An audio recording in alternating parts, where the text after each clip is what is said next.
Oh, hati-hati dong. Sakit. Hmm. Nah, begitu. Pelan-pelan aja.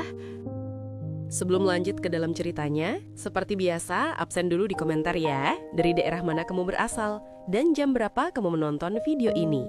Oke, kita langsung saja mulai ke cerita lengkapnya. Maya adalah seorang janda berusia 42 tahun. Hidupnya bisa dibilang mapan. Ia memiliki usaha online shop pakaian yang cukup terkenal dengan ribuan pelanggan setia. Dari luar, Maya terlihat seperti wanita sukses, mandiri, dan berkelas. Beberapa tahun lalu, Maya bercerai dari suaminya. Perceraian itu bukan tanpa alasan. Suaminya menemukan kalau Maya bermain api dengan pria lain. Saat itu, Maya merasa bosan dengan kehidupan rumah tangganya. Setelah bercerai, Maya mencoba menikah lagi. Tidak hanya sekali, tapi beberapa kali. Sayangnya, semua pernikahan itu berakhir sama, perceraian. Para suaminya selalu menyerah menghadapi sifat Maya yang tidak pernah puas. Walau sudah diberi perhatian, kasih sayang, dan bahkan harta, Maya tetap saja mencari sesuatu di luar pernikahannya. Bagi Maya, menikah tidak pernah cukup untuk memadamkan rasa hausnya akan kesenangan. Ia selalu tergoda untuk bermain-main dengan pria lain di belakang suaminya. Itulah sebabnya rumah tangganya selalu kandas di tengah jalan. Namun, ada satu hal yang membuat Maya berbeda dengan wanita lain. Ia tidak mengejar harta dari pria. Maya sudah kaya. Apa yang ia cari hanyalah kepuasan untuk bersenang-senang. Dan ada satu obsesi yang selalu menghantui pikirannya. Pria muda. Maya lebih suka lelaki yang jauh lebih muda darinya. Menurutnya, pria muda punya energi dan semangat yang membuatnya merasa muda kembali. Usia bukan masalah bagi Maya. Selama wajah pria itu tampan, tubuhnya gagah, dan jelas masih muda. Itu sudah cukup baginya. Suatu sore, saat sedang ngobrol dengan sahabatnya, Maya dengan santai berkata, "Aku nggak butuh suami mapan, apalagi yang tua-tua. Hidupku sudah cukup. Aku hanya mau yang muda, segar, dan bisa bikin aku merasa berharga." Sahabatnya menggeleng pelang, lalu menimpali, "Maya, kamu sadar nggak? Obsesi kamu itu yang bikin semua pernikahanmu beragal." Maya menyem kecil, lalu menyandarkan tubuhnya ke sofa. "Biar saja, hidup cuma sekali. Aku nggak mau terjebak dalam pernikahan yang membosankan. Aku lebih suka jujur pada diriku sendiri. Kalau aku ingin pria muda, kenapa harus menolak?" Begitulah cara Maya memandang hidup. Baginya, keinginan bukan sesuatu yang perlu ditahan. Selama dia mampu mendapatkannya, dia akan mengejarnya. Meski sudah 40 lebih, Maya masih terlihat menawan. Ia pintar merawat diri, menjaga penampilan, dan tahu betul bagaimana memikat lawan jenis. Karena itu, bukan hal sulit baginya untuk mendekati pria yang lebih muda. Bahkan, terkadang para pemuda itulah yang lebih dulu mendekatinya. Namun di balik semua keglamoran hidupnya, Maya menyimpan kegelisahan. Setiap kali menikah, ia selalu berharap bisa bertahan lama. Tapi entah mengapa, nafsunya pada pria muda selalu lebih kuat dari janji pernikahan. Ada kalanya saat Maya merenung sendiri di kamarnya, ia bertanya dalam hati, "Kenapa aku begini? Kenapa aku nggak bisa puas hanya dengan satu orang?" Tetapi pertanyaan itu selalu ia tepis. Baginya, hidup terlalu singkat untuk dijalani dengan rasa menyesal. Ia lebih suka mengejar apa yang membuatnya bahagia, meskipun harus mengorbankan reputasi dan rumah tangga.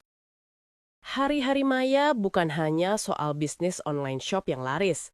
Ada sisi lain dalam hidupnya yang jauh lebih membuatnya bersemangat. Pria muda. Ia seperti tak pernah kenyang dengan kehadiran mereka. Dan yang lebih mengejutkan, Maya tidak hanya dekat dengan satu atau dua orang. Ada 3 sekaligus yang mengisi waktunya. Ardi, mahasiswa dengan wajah manis dan tubuh atletis. Fajar, pelayan kafe yang murah senyum dan tahu cara berbicara manis. Dan Rio, pengangguran tampan yang hanya mengandalkan pesona wajahnya. 3 pria muda ini datang dan pergi dari rumah Maya, seakan-akan rumah itu bukan milik seorang janda berusia 42 tahun, melainkan tempat pertemuan rahasia.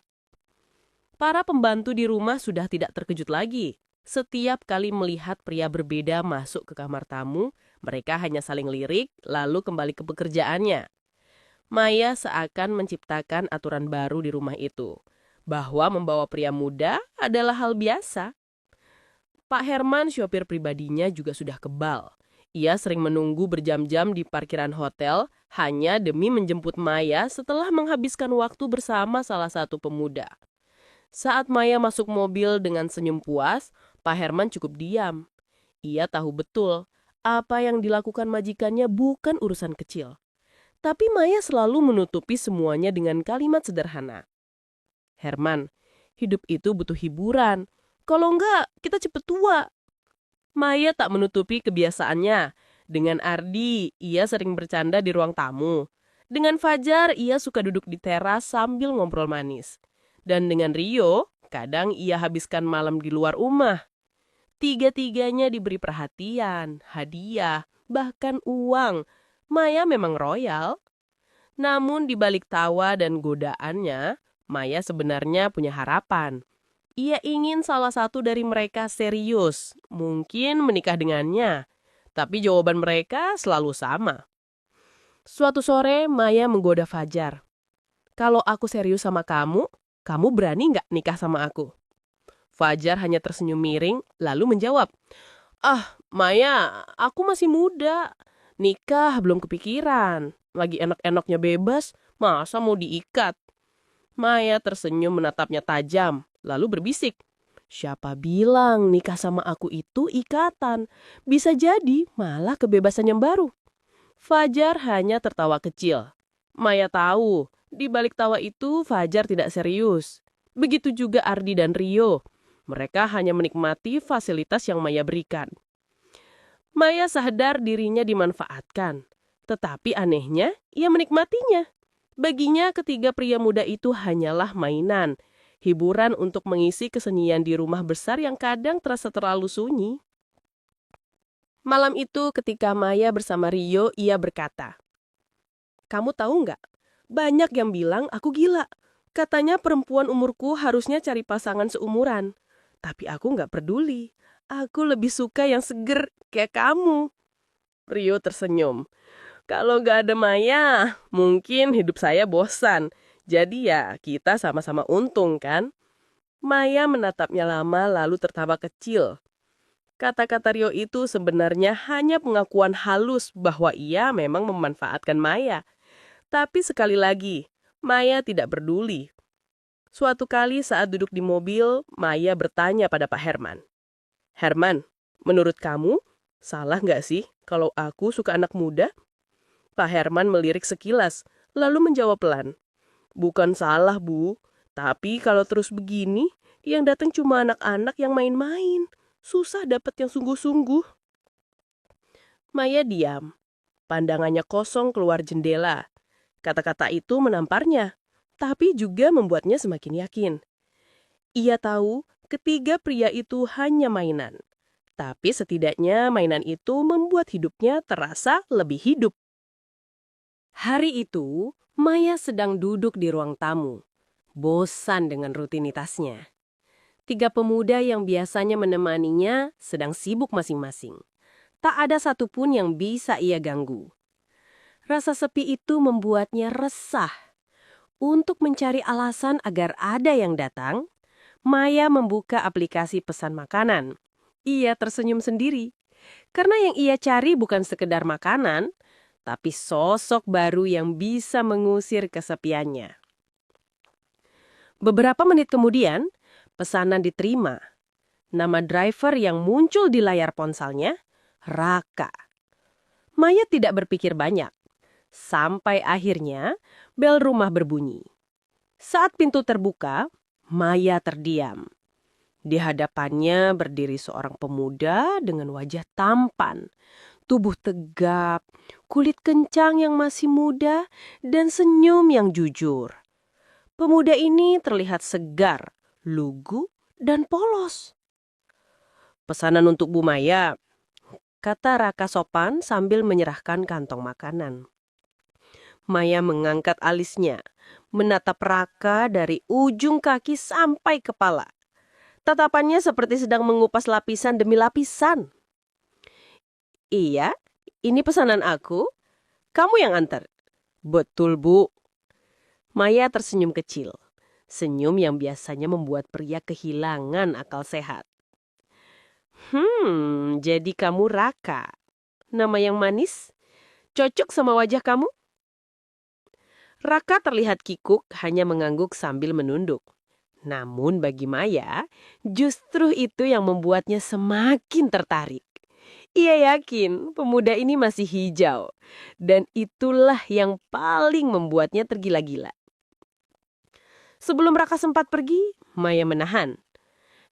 Raka, boleh nggak aku simpan nomor kamu? Supaya kalau aku mau pesan lagi, aku bisa langsung hubungin kamu.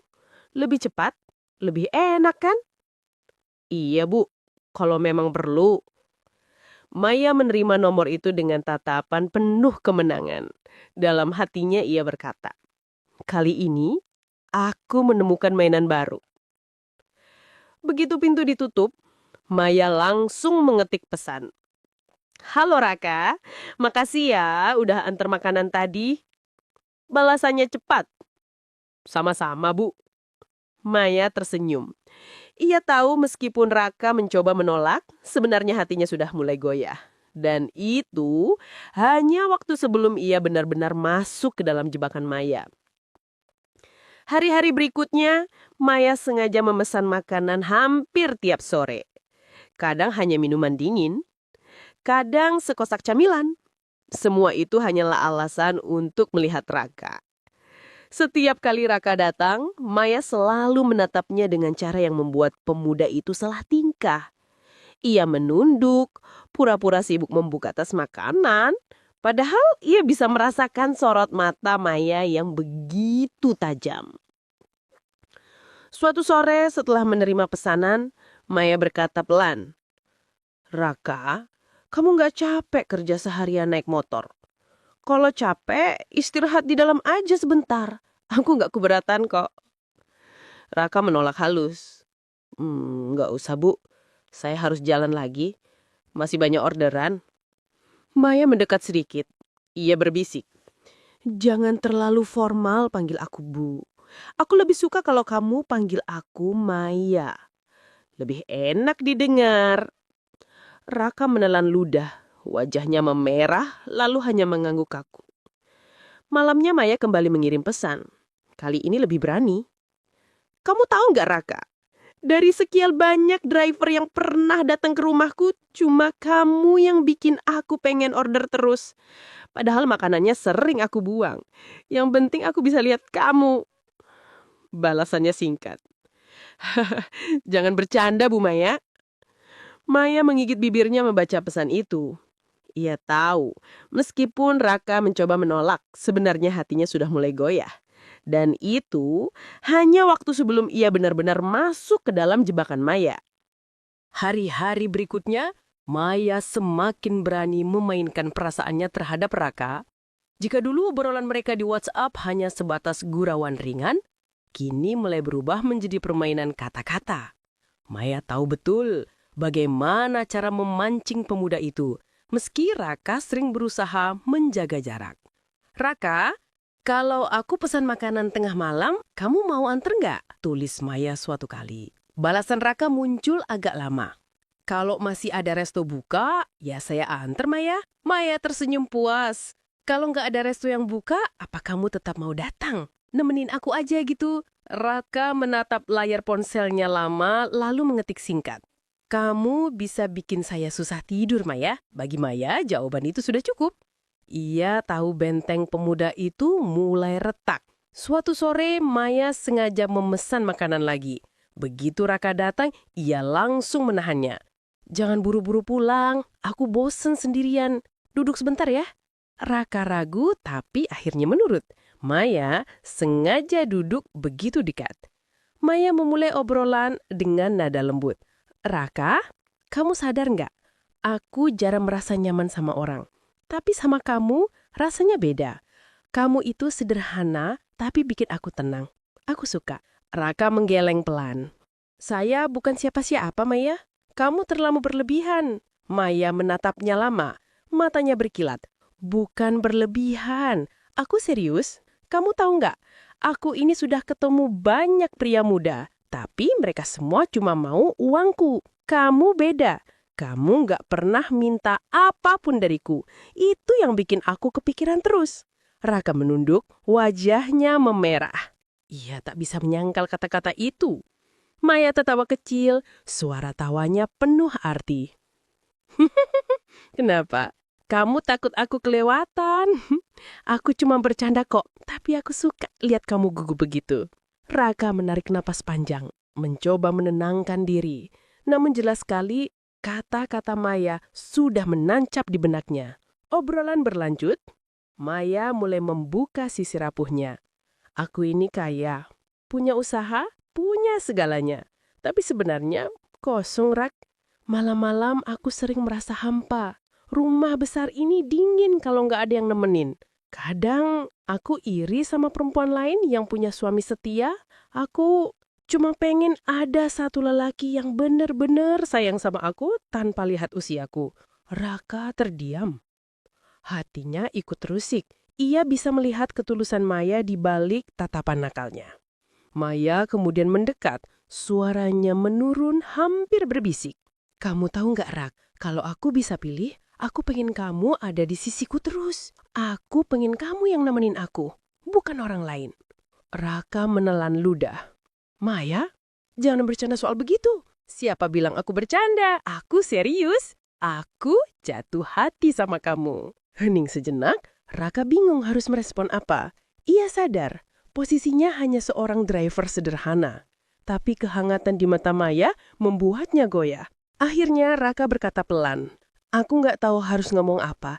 Aku merasa aku bukan orang yang pantas. Maya menatapnya dalam-dalam, lalu membelai pelan punggung tangannya. Justru karena kamu merasa nggak pantas, aku makin yakin. Kamu bukan lelaki serakah. Kamu tulus, Rak. Itu yang aku cari. Sore itu sebelum Raka pamit, Maya menahannya sebentar. Jangan lama-lama jauh dari aku. Aku bisa gila kalau nggak lihat kamu. Raka hanya terdiam, wajahnya memerah. Ia pergi dengan langkah cepat, tapi bayangan Maya menempel erat di pikirannya. Hari-hari berikutnya, Raka semakin sering dipanggil oleh Maya. Hampir tiap sore, ada saja alasan yang ia buat agar pemuda itu datang ke rumah. Kadang hanya minta tolong membawakan makanan. Kadang bilang ingin ditemani ngobrol. Bahkan sesederhana alasan bosan sendirian. Bagi Raka semua itu terdengar sepele. Tapi tatapan mata Maya selalu membuatnya sulit menolak. Dan anehnya, setiap kali pulang dari rumah wanita itu, ada perasaan aneh yang tersisa di dadanya. Campuran antara canggung, penasaran, dan entah kenapa sedikit ketagihan. Maya sendiri semakin yakin kalau Raka berbeda. Setiap kali ia menyelipkan uang atau hadiah, pemuda itu seringkali menolak. Aku nggak bisa terus-terusan nerima ini, kata Raka suatu sore, menolak amplop yang disodorkan Maya. Maya hanya tersenyum nakal. Kamu ini lucu. Semua pria yang pernah dekat sama aku berebut minta sesuatu. Tapi kamu malah menolak. Justru karena itu, aku makin suka sama kamu. Raka salah tingkah, wajahnya memerah. Aku cuma nggak enak. Maya mencondongkan tubuhnya. Jangan takut kalau aku terlalu baik sama kamu. Yang harus kamu takutin itu, kalau aku udah bener-bener nggak bisa melepaskanmu. Ucapan itu membuat jantung Raka berdegup kencang. Ia hanya bisa tersenyum kaku, sementara Maya memandanginya dengan sorot mata penuh gairah. Sore itu mereka duduk di teras rumah. Angin sepoi-sepoi bertiup, membuat suasana terasa damai. Raka sedang bercerita panjang lebar tentang kehidupannya di jalanan sebagai driver, ketika mendadak hujan deras mengguyur. Angin membawa percikan air ke arah mereka, membuat Maya buru-buru menarik tangan Raka. "Ayo masuk, basah nanti," katanya sambil setengah menyeret pemuda itu. Pakaian Raka sedikit basah. Maya menatapnya dari ujung rambut sampai ujung kaki, lalu berkata, "Kamu basah semua, Rak. Bahaya kalau nggak ganti." Raka buru-buru menggeleng. "Nggak usah, aku masih kuat." Maya mendekat. "Kamu mau bikin aku khawatir? Ganti aja, pakai bajuku. Aku suka lihat kamu nyaman di sini." Nada suaranya rendah, Raka akhirnya menurut.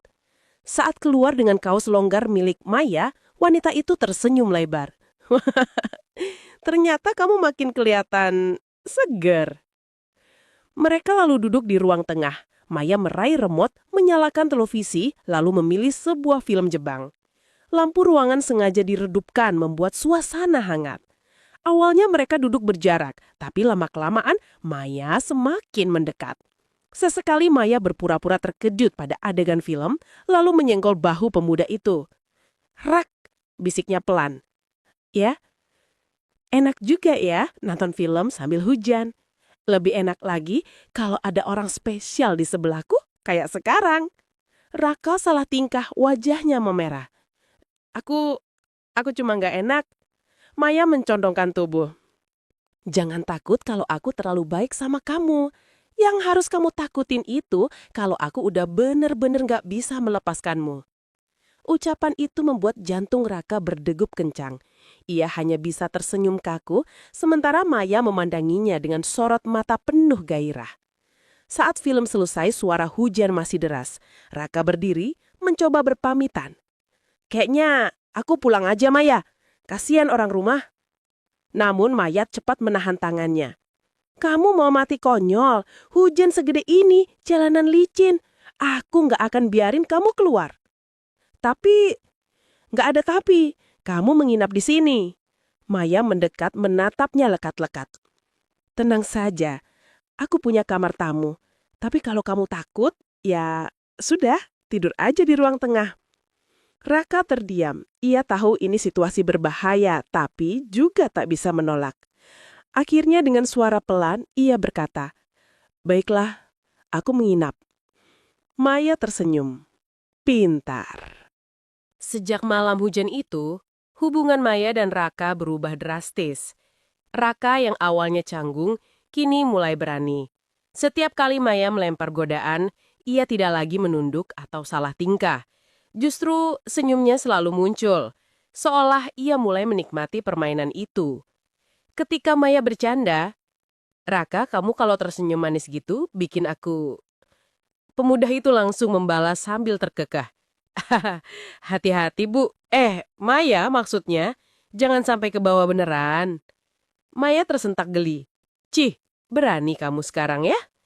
"Kalau nggak berani, mana mungkin aku betah di sini tiap hari," sahut Raka sambil mengangkat alis. Maya tertawa puas. Ada kebahagiaan aneh dalam dirinya. Untuk pertama kalinya, seorang pria muda tidak hanya dia menerima godaannya, tapi juga berani melawan dengan candaan yang membuatnya semakin penasaran. Hari-hari mereka dipenuhi kebersamaan. Siang hari, Maya tetap sibuk mengurus usahanya. Tapi, sore menjelang malam, Raka selalu hadir. Mereka ngobrol panjang di ruang tengah membahas hal-hal kecil, dari kisah masa lalu hingga mimpi-mimpi masa depan. Malam harinya, hampir jadi kebiasaan baru, menonton film Jepang bersama.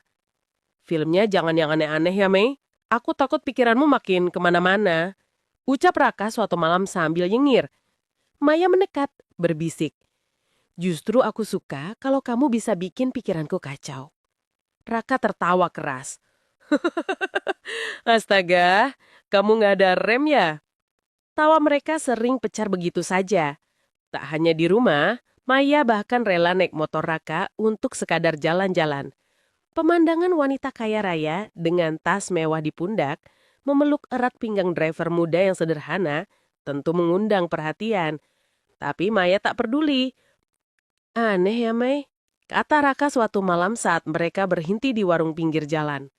Maya menatapnya lekat. "Kalau sama kamu, aku nggak butuh mobil mewah. Aku cuma butuh waktu berdua." Kalimat itu membuat Raka terdiam. Pipinya memanas, Tapi senyum tipis tak bisa ia sembunyikan. Namun kebahagiaan itu tak bertahan lama. Rahasia masa lalu Maya akhirnya terbongkar. Entah bagaimana, Raka mendengar kabar bahwa wanita yang kini ia kagumi pernah beberapa kali gagal berumah tangga. Bukan sekadar gagal, tapi karena kebiasaannya sendiri, berselingkuh di belakang suami. Kabar itu membuat hati Raka bergetar. Malam itu, ia menatap Maya dengan sorot mata berbeda. "Mai," suaranya pelan tapi tegas. "Apa yang orang-orang bilang itu benar. Katanya kamu sering main belakang waktu menikah dulu." Maya terdiam. Wajahnya berubah kaku. "Siapa yang bilang?" "Jangan tanya siapa. Aku cuma pengen tahu jawabannya dari kamu." Maya tarik nafas panjang, lalu mencoba tersenyum. "Iya, aku akui. Aku salah dulu. Aku bodoh, selalu cari kesenangan di luar. Tapi itu masa lalu, Rak. Aku nggak pengen mengulanginya lagi." Raka mengalihkan pandangan. Ada rasa kecewa yang menekan dadanya. "Kenapa kamu nggak cerita dari awal?" "Aku takut kamu pergi." "Dan sekarang?" Raka menatapnya dengan dingin. "Justru aku merasa aku harus jaga jarak." Maya tersentak. "Jaga jarak? Kamu serius?" Raka bangkit dari duduknya. "Aku suka kamu, Mai. Tapi aku nggak mau terjebak.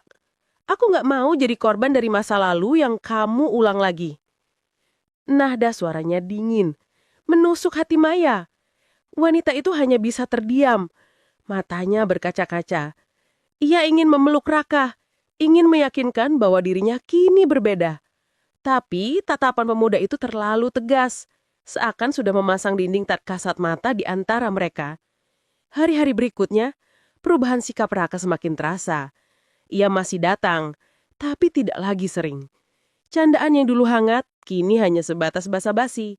Bahkan saat Maya berusaha menggoda dengan kalimat nakal, Raka hanya tersenyum hambar. Bagi Maya, itu menyiksa. Ia merasa kehilangan sesuatu yang baru saja ia dapatkan. Maya tidak bisa tidur sejak Raka mulai menjaga jarak. Malam-malamnya dipenuhi gelisah. Bayangan wajah pemuda itu terus menghantui. Ia tahu kalau tidak segera bertindak, Raka akan benar-benar pergi. Dan Maya terlalu terobsesi untuk melepaskannya. Suatu sore, Maya memberanikan diri menghubungi Raka. "Rak, datanglah. Aku janji gak akan bikin kamu gak nyaman. Aku cuma pengen bicara." Raka awalnya menolak, tapi akhirnya datang juga. Saat duduk berhadapan di ruang tamu, Maya langsung menatapnya tajam. "Raka, aku gak mau kamu menjauh dariku," ucap Maya pelan. "Aku memang salah di masa lalu, tapi aku gak mau kehilangan kamu. Kamu berbeda. Kamu satu-satunya yang bikin aku merasa hidup kembali." Raka menarik nafas berat. "Mai, aku takut. Aku gak mau disakiti." Maya mendekat. Suaranya setengah berbisik, penuh bujuk rayu. "Kalau aku cuma pengen main-main, dari dulu aku udah cukup sama yang lain. Tapi sama kamu, aku pengen serius. Aku pengen kamu jadi suamiku." Raka berbelalak. "Menikah? Kamu serius?" "Serius," jawab Maya cepat. "Aku janji, kalau kamu nikah sama aku akan berubah. Aku akan berhenti cari kesenangan di luar. Aku cuma mau kamu. Harta aku cukup, aku gak butuh apa-apa dari laki-laki. Yang aku mau cuma kamu, Raka. Kamu aja." Raka masih ragu. "Tapi orang tuaku pasti menolak. Kamu jauh lebih tua dariku." Maya tersenyum lalu meraih tangannya dengan lembut. "Kalau mereka menolak, kita yakinkan. Kita tunjukkan bahwa kita bisa bahagia, bisa sukses bersama. Aku nggak takut menghadapi siapapun, asal kamu ada di sisiku." Raka terdiam lama. Tatapannya jatuh pada genggaman tangan Maya yang hangat. Ada getaran aneh dalam dadanya antara ragu dan ingin percaya. Hari-hari berikutnya, Maya benar-benar berusaha keras. Ia bahkan datang menemui orang tua Raka. Awalnya, seperti dugaan, mereka menolak mentah-mentah. "Dia sudah berumur, sudah janda berkali-kali. Kamu masih muda, Raka. Jangan buang masa depanmu," tegas ayahnya. Namun Maya tidak menyerah. Dengan suara tegas ia berkata, Saya memang punya masa lalu buruk. Tapi cinta saya sama Raka tulus. Saya tidak butuh uangnya, tidak butuh apapun dari laki-laki. Yang saya mau cuma dia, membahagiakan dia. Kalau saya salah lagi, silahkan salahkan saya seumur hidup. Tapi beri kami kesempatan. Ibunya menatap Maya dengan ragu. Apa kamu yakin bisa setia? Maya mengangguk, matanya basah. Saya yakin, karena Raka bukan sekedar pelarian. Dia rumah saya. Dan saya janji, aku akan buktikan dengan perbuatan, bukan kata-kata. Suasananya ninging. Raka yang sejak tadi diam, akhirnya bicara. Aku percaya dia, Bu. Pak, tolong izinkan kami. Butuh waktu, tapi akhirnya restu itu datang juga. Tak lama setelah itu, pernikahan sederhana digelar. Maya terlihat bahagia luar biasa. Di depan semua orang, ia berbisik pada Raka. Lihat kan, kamu sekarang milikku. Dan aku janji, aku nggak akan lepaskan kamu sampai kapanpun. Raka hanya tersenyum setengah gugup, setengah bahagia. Setelah menikah, kehidupan mereka berubah. Raka ikut mengurus bisnis online Maya. Dengan idenya yang segar, pemasaran mereka berkembang pesat. Omset yang dulu stabil, kini melonjak berkali-kali lipat. Maya merasa bangga, bukan hanya karena usahanya sukses, tapi karena bisa membuktikan pada keluarga Raka bahwa pilihannya tidak salah. Di rumah, Maya tetap sering menggoda suaminya dengan cara khasnya. Tapi kali ini bukan untuk main-main, melainkan sebagai tanda bahwa ia benar-benar sayang. Raka, katanya suatu malam sambil tertawa manja. Lihat kan, dulu kamu hampir pergi. Untung kamu milih tinggal. Kalau enggak, kamu gak bakal tahu rasanya punya istri yang bisa setia. Raka menggelengkan kepala, tersenyum tipis. Kamu memang gak ada obat, Nay. Dan aku gak butuh obat. Yang aku butuh cuma kamu, selamanya.